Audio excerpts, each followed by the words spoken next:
हरियाणा राज्य के सिरसा में रामानगरिया रानिया रोड तारा बाबा की कुटिया में गुरुजी पंडित प्रदीप मिश्रा जी द्वारा श्री गुरु शिव महापुराण कथा शुरू हो गई है और आज 27 फरवरी मतलब तीसरे दिन की कथा पूर्ण हो चुकी है। यह 7 दिवसीय शिव महापुराण कथा है जो कि 25 फरवरी से 2 मार्च 2024 तक आस्था और यूट्यूब के माध्यम से देखी जा सकती है।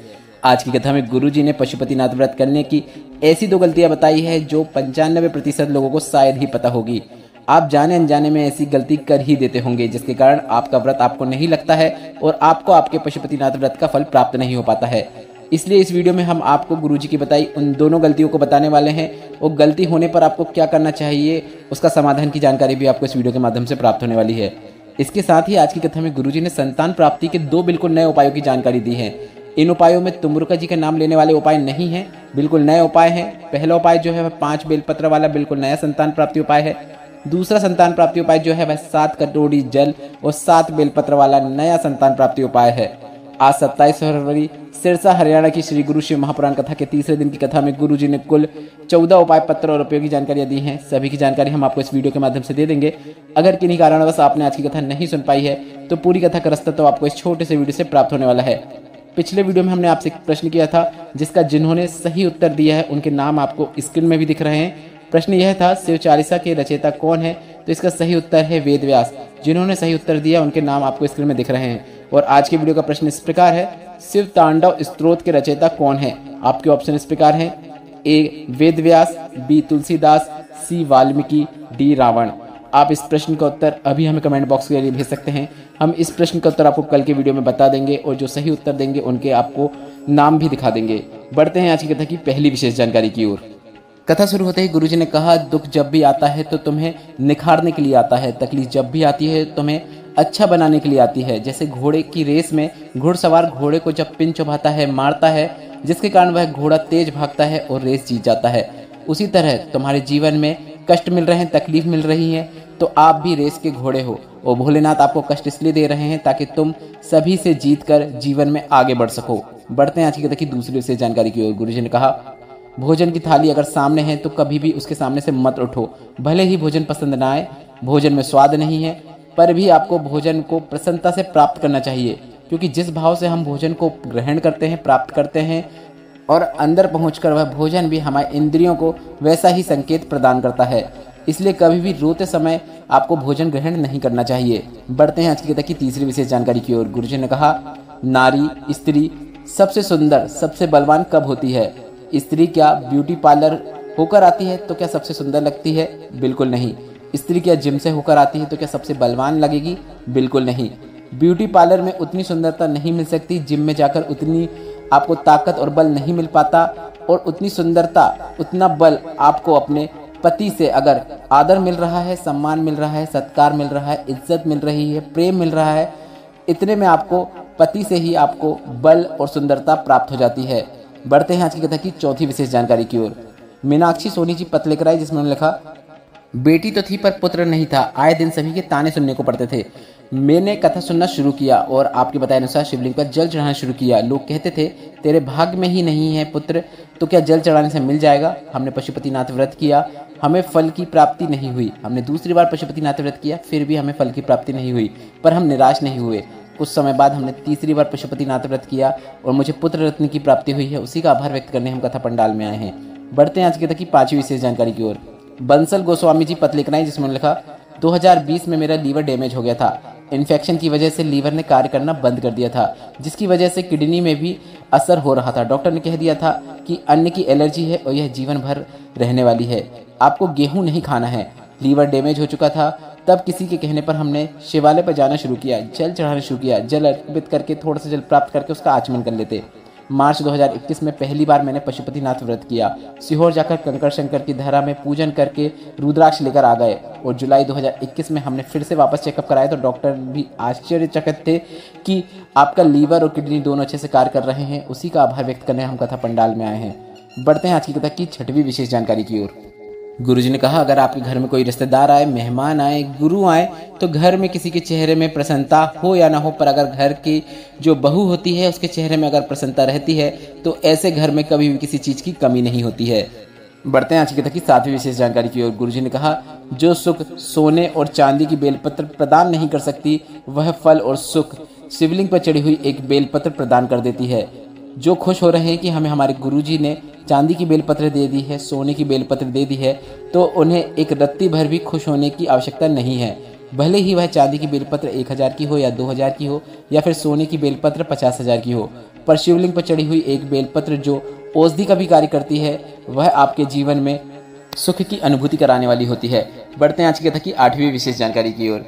प्रियंका रितेश जी पत्र लेकर आए, जिसमें उन्होंने लिखा, शादी के कई वर्ष हो गए थे पर संतान का सुख नहीं था। डॉक्टर ने भी बोल दिया था कि कोई चांस नहीं है। फिर किसी के कहने पर हमने भोलेनाथ के मंदिर पर जाकर जल चढ़ाना शुरू किया। सफेद आंकड़ी की जड़ का एक बार प्रयोग किया, कमर में बांधा, पर उससे कोई लाभ नहीं हुआ। दूसरी बार फिर से सफेद आंकड़ी की जड़ का प्रयोग किया, फिर भी लाभ नहीं हुआ। तीसरी बार तुम्रुकेश्वर महादेव का नाम लेते हुए शिवलिंग के ऊपर से 21 बार घुमाते हुए नंदी के पास खड़े होकर लाल धागे का उपयोग करते हुए कमर में सफेद आंकड़े की जड़ बांध ली। और बाबा का क्या वर्णन करूं, मेरे घर पे पुत्र रत्न की प्राप्ति हुई है। उसी का आभार व्यक्त करने के लिए हम कथा पंडाल में आए हैं। बढ़ते हैं आज की कथा की 9वीं विशेष जानकारी की ओर। प्रमीला जी पत्र लेकर आई, जिसमें उन्होंने लिखा, 10 साल से सरकारी नौकरी की तैयारी कर रही थी पर नौकरी नहीं लग रही थी। 13 साल की मेरी बेटी है, जिसने कहा, सिहोर वाला महाराज चिल्ला चिल्ला के कहता है कि शंकर भगवान को 1 लोटा जल चढ़ाओ, पर तुम क्यों नहीं चढ़ाती हो? तो मैंने कहा 10 साल से जो नहीं हुआ अब क्या होगा? बेटी ने कहा, मैं भी तेरे साथ चलूंगी, 1 लोटा जल चढ़ाएंगे। हमने 1 लोटा जल चढ़ाना शुरू किया, पशुपतिनाथ व्रत किया और एग्जाम देने से पहले बेलपत्र की बीच वाली पत्ती में शहद लगाते हुए उस बेलपत्र को शिवलिंग पर चिपकाते हुए एग्जाम दे दिया। विश्वास भी नहीं था, पर मेरी सरकारी नौकरी लग गई है। उसी का आभार व्यक्त करने के लिए हम कथा पंडाल में आए हैं। बढ़ते हैं आज की कथा की 10वीं विशेष जानकारी की ओर। अब आपको उन उपायों की जानकारी मिलने वाली है जो गुरुजी ने आज की कथा में बिल्कुल नए बताए हैं। आज गुरुजी ने बिल्कुल नए उपाय की जानकारी देते हुए जिन्हें संतान नहीं है उन्हें एक विशेष उपाय, विशेष प्रयोग, विशेष नियम बनाने को कहा है। गुरुजी ने कहा, 35 साल भी हो गए हैं, संतान नहीं है तो मत घबराओ। 40 साल भी निकल गए, संतान नहीं है तो मत घबराओ। और आपको बस एक नियम बना लेना है। अब नियम क्या है आप वह भी समझ लीजिए। 5 कथा पंडाल में पहुंचकर 5 कथा पंडाल में शिव महापुराण कथा का श्रवण करूंगी और शिव पुराण में चढ़ी हुई हर पंडाल से 1 बेलपत्र लेकर प्राप्त करके आऊंगी। मतलब आपको कुल 5 बेलपत्र प्राप्त करके आना है। आपने अपने पति से कह देना है कि मुझे कोई वीआईपी जगह नहीं चाहिए, जहां जगह मिलेगी वहां बैठकर 7 दिन की या 5 दिन की कथा का श्रवण करूंगी। बस ऐसा ही कर देने से आपको लाभ जरूर देखने को मिलेगा। बढ़ते हैं आज की कथा की अगली विशेष जानकारी की ओर। 7 नदियों के जल से जुड़े बिल्कुल नए उपाय की जानकारी देते हुए गुरुजी ने कहा, यह एक संतान प्राप्ति का बिल्कुल नया उपाय है। उपाय कैसे करना है, कब करना है, इसके लिए आप वीडियो को पूरा अंत तक अवश्य देखिएगा। गुरुजी ने कुछ नदियों के नाम बताए, जैसे कि कावेरी, नर्मदा, गंगा, सरस्वती, मंदाकिनी, यमुना, गोदावरी। किसी भी महादेव के मंदिर में एकांतेश्वर महादेव का नाम लेते हुए आप यह नया उपाय कर सकते हैं। आपके घर के नज़दीक में जो भी शिवालय है वहाँ पर भी जाकर आप यह नए विशेष उपाय को कर सकते हैं। आपको 1 बेलपत्र लेना है और उस बेलपत्र में आपको 1 नदी का जल एक कटोरी में भर के रख देना है। छोटी सी कटोरी में आप थोड़ा सा भी जल रखेंगे तो भी पर्याप्त है, आपको ज़्यादा जल लेने की आवश्यकता नहीं है। इस प्रकार से आपको 7 बेलपत्र लेना है और 7 बेलपत्र के ऊपर 7 नदियों का जल कटोरी में रख लेना है।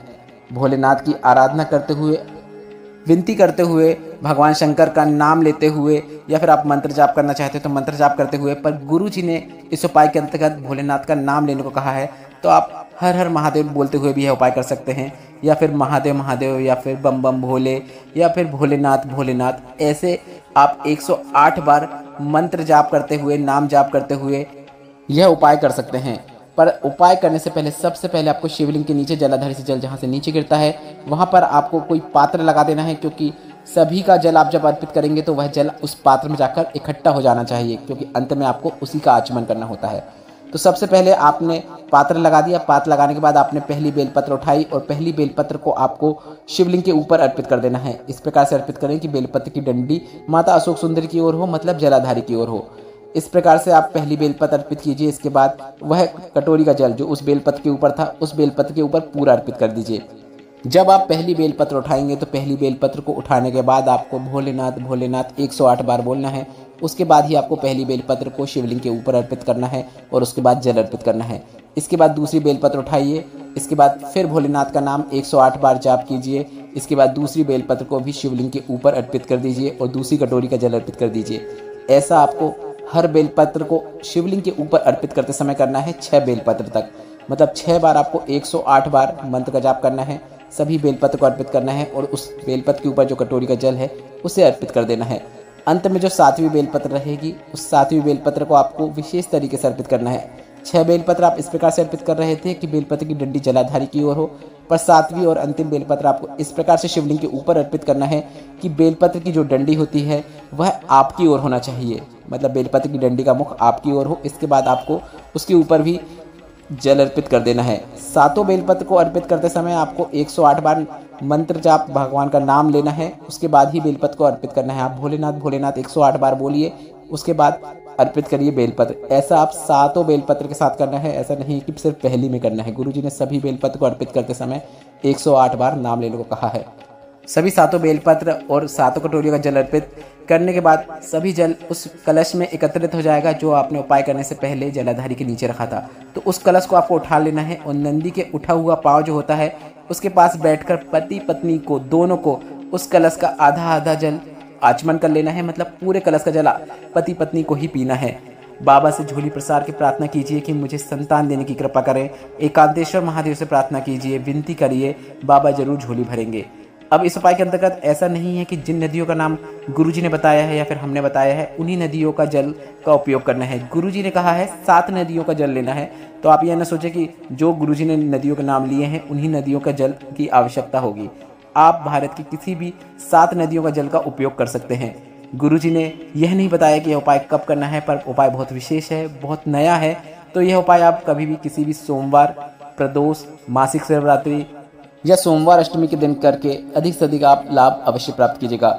उपाय हम और अच्छे से वीडियो के माध्यम से करके बताएंगे। अभी हमने पूरे तरीके से उपाय करके नहीं बता पाए हैं क्योंकि गुरुजी ने आज ही बताया है, इसलिए हमारे आने वाली वीडियो में यह उपाय हम आपको पूरी तरीके से अच्छे से वीडियो के माध्यम से अवश्य करके बताएंगे। बढ़ते हैं आज की कथा की 12वीं विशेष जानकारी की ओर। गुरुजी ने कहा भोलेनाथ को 56 भोग नहीं लगते हैं। अगर कोई आपको ऐसा कह रहा है कि भोलेनाथ को 56 भोग लग रहे हैं तो वह आपको बेवकूफ़ बना रहा है, यह आपको समझ लेना चाहिए। भोलेनाथ को जो भोग लगता है उसे तो आप प्राप्त भी नहीं कर सकते, जैसे धतूरा, आंकड़े का फूल आदि। बढ़ते हैं आज की कथा की 13वीं और अंतिम विशेष जानकारी की ओर।